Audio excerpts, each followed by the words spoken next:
আমরা হচ্ছে ভাই বোন 9 জন। 9 জনের মধ্যে সবার বড় আমি কেবল ক্লাস 3-তে উঠছি। ওই সময় আমার বাবা আমার এখানে বিয়ে দিয়েছে 9 বছর বয়সে। 9 বছর বয়সে আমার বাবার মত ছিল না, এখানে আমার ফুফু আছিল। এখন তারাই করতেছে আপনার মেয়ে আমার মেয়ে, আমি সব কিছু দায়িত্ব নিব, মেয়েটা দাও। এই আমার স্বামীর যে বাবা আছে আমার ফুফের কিন্তু বন্ধু লোক, ওই জন্যই আর কি আমার ফুফের জোর করিয়া 9 বছরে বিয়ে হয়ে গেছে। তখন থাকি তো আমার লেখাপড়া শেষ। আমি কিছুই বুঝতাম না। আমার বড় আব্বা ছিল আমার বাবার বড় ভাই। তখনকার যুগে নাকি ওই মুরব্বীরাই কবুল করলেই কবুল, এটাই। আমি বিয়ের ব্যাপারে কিছুই বুঝতাম না।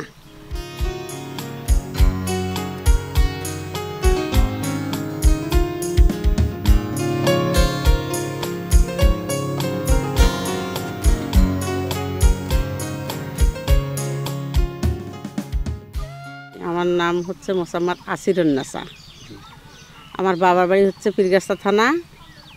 আমরা ভাই বোন হচ্ছে 9 জন, 3 ভাই 6 বোন, তার মধ্যে সবার বড় আমি।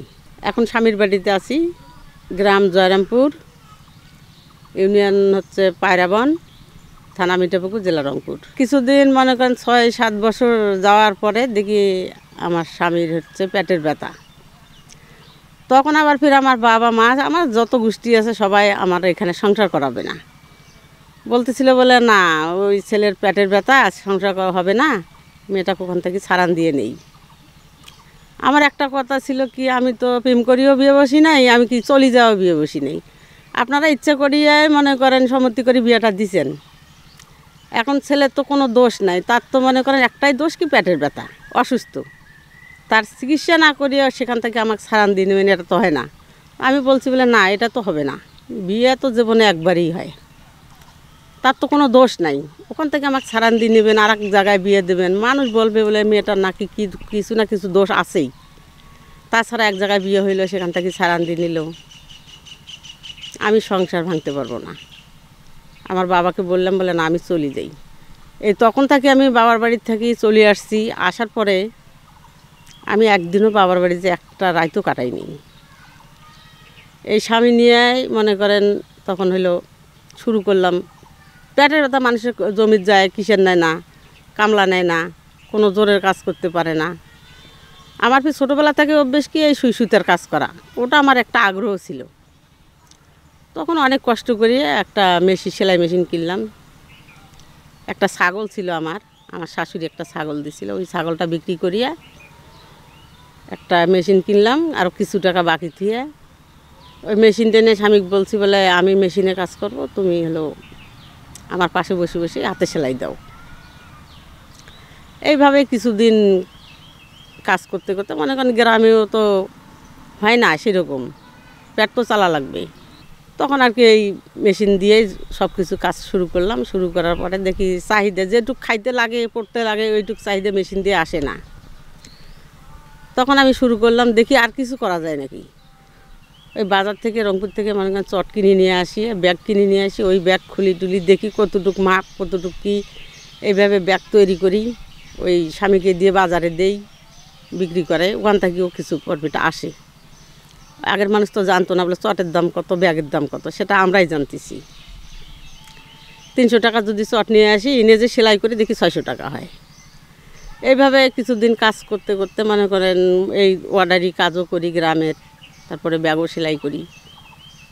হঠাৎ করে একদিন হলো বহুমুখী পাটপণ্য অফিস আছে জেডিবিসি, ওই ভাই রাস্তার ধার দিয়ে শুধু একটা খড়ের ঘর 7 হাত, ওর মধ্যে বাচ্চা নিয়ে থাকা, মেশিন, তারপর ওই মেশিনে কাজ করি। ওই ছোট্ট একটু জানলা কাটছিলাম, ওদিক দিয়ে উনি আর কি ফলো করছে। ফলো করার পরে দেখতেছে, আপা আপনি এগুলো কোথায় শিখছেন? বলে ভাই আমি এগুলো কোথাও শিখি না, এই কাহিনী। আমি চট কিনে নিয়ে আসি, ব্যাগ কিনে নিয়ে আসি, ব্যাগ খুলিয়ে ওই ব্যাগের মাপে মাপে আবার বানিয়ে বাজারে বিক্রি করি। উনি বলি গেল, বলে আমার অফিসে আসেন, আপনাকে একটা ট্রেনিংয়ের ব্যবস্থা করব। উনি আর কি 10 দিনের একটা ট্রেনিং দেওয়া ছিল আমাকে ওই ব্যাগের উপরে। এইটাই আমার শুরু। এখানে একটা জমি, আমি 8 শতক জমি কিনছিলাম। আমার কিছু পুঁজি আছিল, 8 শতক জমি কিনছি। এই 8 শতক জমি কিনিয়ে মনে করেন দলিল করে নেব, সেই টাকাটা আমার কাছে নাই। ওই টাকাটা একজনের কাছে ধার করে নিয়ে জমি তো মানুষের কাছে নিলে স্টির করে যদি না নেই, যদি ভবিষ্যতে না পাই, ওই জন্য 1,000 টাকা আমি মানুষের কাছে ঋণ করে নিয়েছিলাম। নিয়ে ওই 1,000 টাকার থেকে মনে করেন 1,000 টাকার প্রতি মাসে 200 কোটি টাকা বেনিফিট দিতে হবে। ওইটা দিতে না পারিয়ে মনে করেন 4,000 টাকা দাঁড়াইলো। তা আমি তো চিন্তা করতেছি এটা তো আমাকে শোধ করতে হবে। ওই জন্যে ঢাকা গিয়েছিলাম, ওখানেও আমি চাকরি পাই নাই। কাজের সন্তান নেই আমার বোনের বাসায়, কিন্তু কাজ পাইনি। এই বড় মেয়েটা নিয়েই গেছিলাম, কাজ না পাই ওখান থেকে ঘুরে আসলাম। আর আমার শাশুড়িও মেশিন টেশিন উনি হেফাজত করে রাখছে, আর আমাকে বলছিল বলে বেটা আছে, ভাতটা যা লাগে আমি খাওয়াবো, তুই যা ঢাকা, যদি কাজ পাইস তা মানুষের। আমার শাশুড়িও তো তেমন তৈল ছিল না দেওয়ার মতো। এখন যখন বেটা মনে করতেছিল আমার বউ তো গেল আর তো নাই, তা তো অন্যরকম। তখন ফির আমার শাশুড়ি ওনার হচ্ছে 23 শতক জমি আছিল, ওইটাই আর কি বন্ধক রাখিয়ে ঋণটা উনি শোধ করে দিছে। শাশুড়ি যে মনে করেন অনেক শাশুড়ি আছে দেখতে পায় না, কোনো কিছু নাই। আমার শাশুড়ি খুব ভালো ছিল, জমি বন্ধক থেকে মনে করেন ঋণ শোধ করে দিয়েছে। আমি আবার ফের আস্তে আস্তে তা পরিশোধ করে দিছি। যখন আমি প্রথম কাজ শুরু করছি তখন আমার পাশে তো কেউ ছিল না। মনে করেন টাকা পয়সার অভাব, মানুষ নিলে তো টাকা দিতে হবে। ওই শুধু আমার মেয়ে দুইটা আর আমার হাজব্যান্ড নিয়েই মনে করেন আমি কাজটা শুরু করছি। শুরু করার পরে যখন ট্রেনিং পাইলাম তখন তো প্রোডাক্ট বাড়তেছে। আমি ওই ভাইকে বললাম, বলে ভাই আপনি তো ট্রেনিং দিয়ে কাজটা শিখাইলেন, এখন আমি এটা বিক্রি করব কোথায়? আমি তো কোনো জায়গা চিনি না। ঠিক আছে, আমি আপনার বিক্রি করার ব্যবস্থা করে দিব। তখন হচ্ছে ঢাকা বড়গোলায় একটা মেলার, বাণিজ্য মেলার আয়োজন করছিল ওনারা। আমি যে সেখানে যাব, স্টল ভাড়া দেবো, এটাও আমার নাই। ওই ভাই বলছিল বলে ঠিক আছে আপনার স্টল ভাড়া আমি দিব, আর হচ্ছে আপনি হলো প্রোডাক্ট তৈরি করেন। তখন মনে করেন আমার 4,000 টাকা প্রোডাক্ট তৈরি করতে গেলে মেলার আইটেম করলে আরও কিছু দরকার। তখন ইসলামী রিলিফ থেকে আমি 4,000 টাকা ওই লোনের ওপর নিলাম। নেওয়ার পরে প্রোডাক্ট তৈরি করলাম, ওনারা স্টল ভাড়ার আয়োজন করলো, মেলায় গেলাম। ওখানে 3 দিনে আমার বিক্রি হলো 18,000 টাকা। 18,000 টাকা পুঁজি দাঁড়াইলো। তখন আমি চিন্তা করলাম বলে না, আমি এখন চলতে পারবো। 4,000 টাকা নিয়েছিলাম, ওটাও শোধ করে দিলাম। দেওয়ার পরে ওই পুঁজি নিয়ে আমি এখনও চলতেইছি। ঢাকায় যা একটা ভালো হইলো, মনে করেন হ্যান্ডটাচ নামে একটা ভাই আছে, প্রতিষ্ঠান আছে, উনি আমার সাথে পরিচয় হইলো। আপা এটা কোথায় বানান, কী করেন, আমি আপনার বাসায় যাব। আমার ওই যে ব্যাগের কাজ, তার সাথে সাথে পাট দিয়ে, কাঁচা পাট দিয়ে হাতের বেনি, শিকে, পুতুল টুতুল এগুলোও ছিল। উনি বললো বলে বা আপা আমি আপনার ওখানে যাব। সব ঠিকানা দিয়ে আসলাম। ওখানে যায় যে আমি একটা প্রতিষ্ঠানে, সবাই দেখি স্টলে প্রতিষ্ঠানের নাম আসছে, আমার নাই। ভাই বলতেছে বলে আপনার প্রতিষ্ঠানের নাম নাই। মানে ভাই আজকে তো নাই, আজকে তো গেল, আজকে আমরা দুইজনে স্বামী স্ত্রী বুদ্ধি করে একটা নাম বের করবই। আমাদের টাকা দিয়ে হোটেলে ছিলাম, কিন্তু খাওয়া থাকা আমাদের, আর ভাই ওই যে স্টল ভাড়া দিছে। তখন দুইজনেই বুদ্ধি করলাম বলে কী নাম রাখা যায়। আমরা তো অনেক আশা করিয়েই শুরু করছি, তাই প্রতিষ্ঠানের নামটা অনেক আশায় কুটির শিল্প থই। তখন বললাম পরের দিন, ভাই এই ঘটনা, অনেক আশা কুটির শিল্প, তার সাথে ফির মহিলা যোগ দিয়ে অনেক আশা কুটির শিল্প মহিলা সমিতি, এটাই হলো শুরু। ওই ভাই অনেক দিন ধরা মনে করেন আসে, এখানে আসি, দেখে গেল, দেখে যাওয়ার পরে অল্প অল্প করে 5,000 টাকার অর্ডার দেয়, 10,000, 20,000, এখন মনে করেন 2,000, 3 লাখ 4 লাখেরও অর্ডার পাই ওখান থেকে। তখন চিন্তা করলাম এখন যে ব্যবসা বাড়ি গেল, এখন তো লোক নিতে হবে, এই 3 জন দিয়ে তো হবে না। স্বামী হয়তো বা মার্কেটে করতে দিলাম, হয়তো একটা জিনিস নাই সেখানে আনতে দিলাম, বিক্রি করবে গেল, প্রোডাক্টগুলো তো আমাকে তৈরি করা লাগবে। এই তৈরি করার জন্য আবার 10 জন মহিলা নিয়ে শুরু করলাম। আর আমি এমনভাবে বাছাই করে নিয়েছি যাদের স্বামী নাই, যারা তালাকপ্রাপ্ত, স্বামী মারা গেছে, যাদের বিয়ে হয় নাই, এইভাবে নির্বাচন করছি। যাদের স্বামী আছে তারা তো আসতে দিবে না। এখন তাদের কাজ দেখিয়ে মনে করেন তারা যখন 2-1 মাস, প্রথম তো আমি কিছু দিতে পারিনি তাদের ট্রেনিং অবস্থায়, শুধু দুপুরে একটু নাস্তা হালকা পাতলা। তখন একটা বাড়ির কলা ছিল, একটা কলা, হয়তো বা দোকান থেকে একটা রুটি, 2 টাকা দাম। এইভাবে তাদের নিয়ে ট্রেনিং করাইয়া 10 জনকে আমি তৈরি করলাম। ওই 10 জন নিয়ে যখন কাম শুরু করলাম তখন দেখি আরও যারা স্বামী আছে তারাও আসে, আমাদেরকে নাও, আমাদেরকে নাও।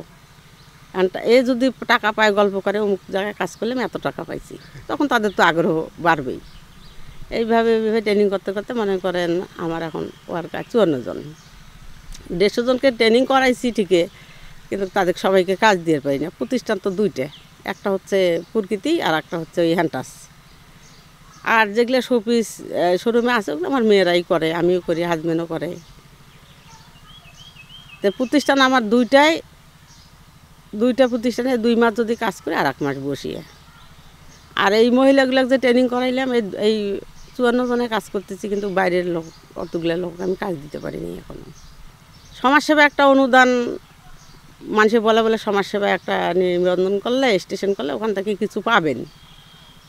আমি যে 8 শতক জমি কিনছি ওখান থেকে অফিসারের কাছে যোগাযোগ করছিলাম, ওখানে জমি লাগবে সমিতির নামে, কাগজপাতি লাগবে। 2019 সালে আমি এটা করছি। তারপরে আমি ওদের কাছে হয়রানি হচ্ছে অনেক, এ পর্যন্ত আমার স্টেশনটা দেয় নেই। পুলিশ ভেরিফিকেশন করলো, সব কিছুর ওকে। আর সমাজসেবার মানুষ বলতেছে কয় আপনারটা হয় নাই। কেন যে হইলো না, আমি এত ভালো কাজ করতেছি কেন যে হইলো না এটা আমি বুঝি না। করতে ওখানে স্টেশনটা দেই, মহিলারা একটু নাহলে বছরে একটা অনুদান পাক, আমি তো একা খাবো না।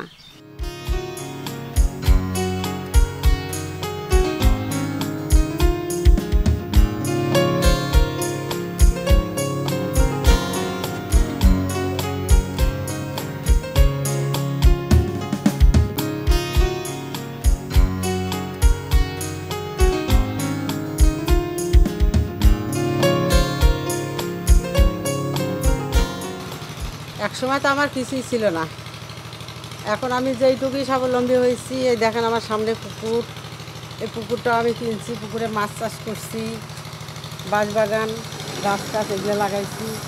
এখন আমাদের মাছের তরকারি, আমিষ তরকারি এটা আমার বাইরেতেই কিনতে হয় না, এখান থেকে আমার খাওয়া চলে, বিক্রি করি না।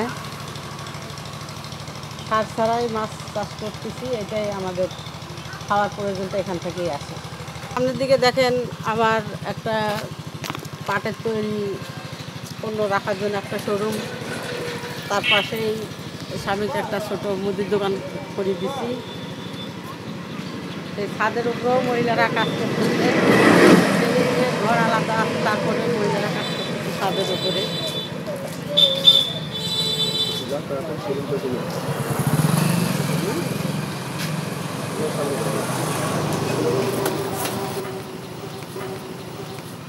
দেখেন এটাই আমার শোরুম।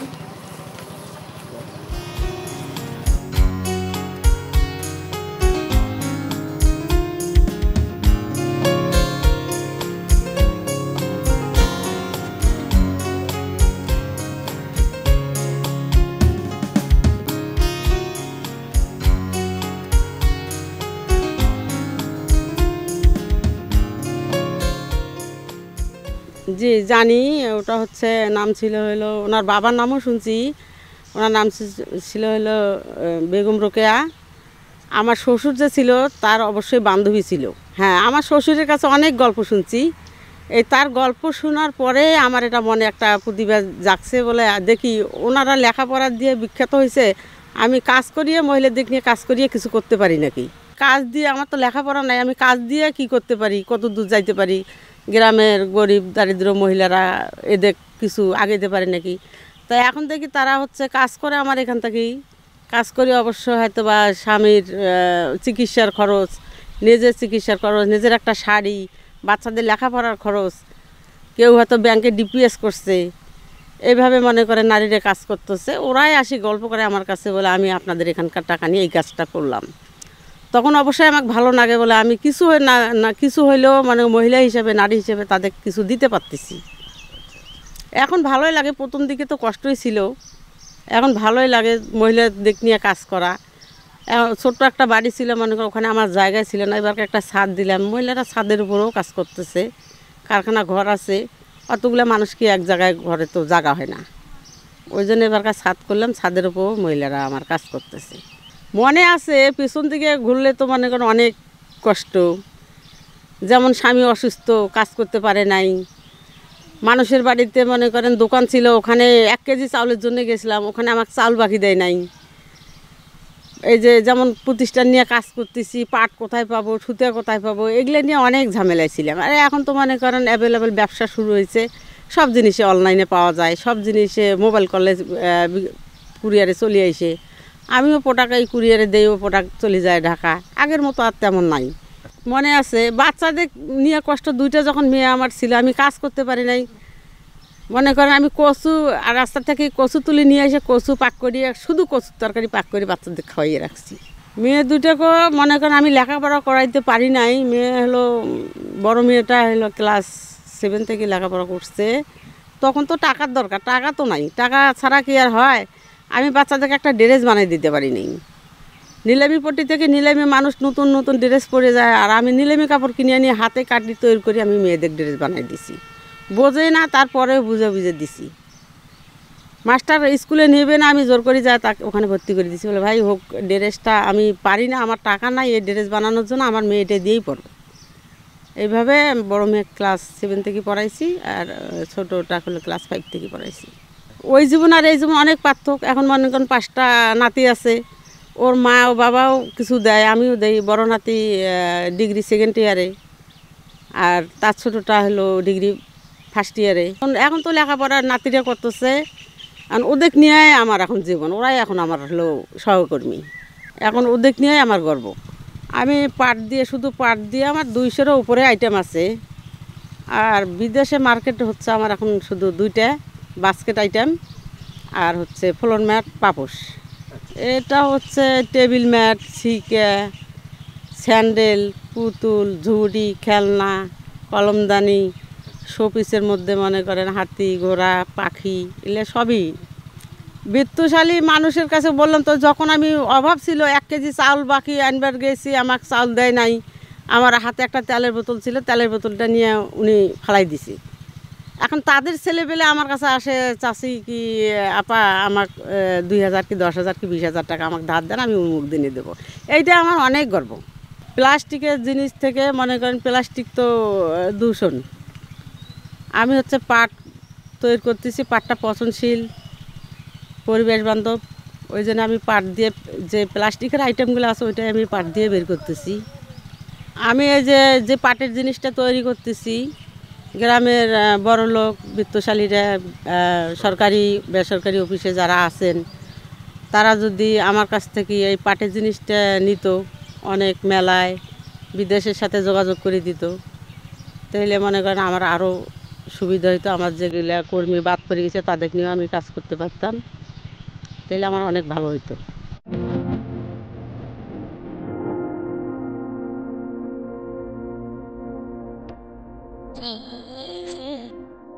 9 বছর বয়সে আমার বিয়ে হয়েছে, তখন আমি নাবালক।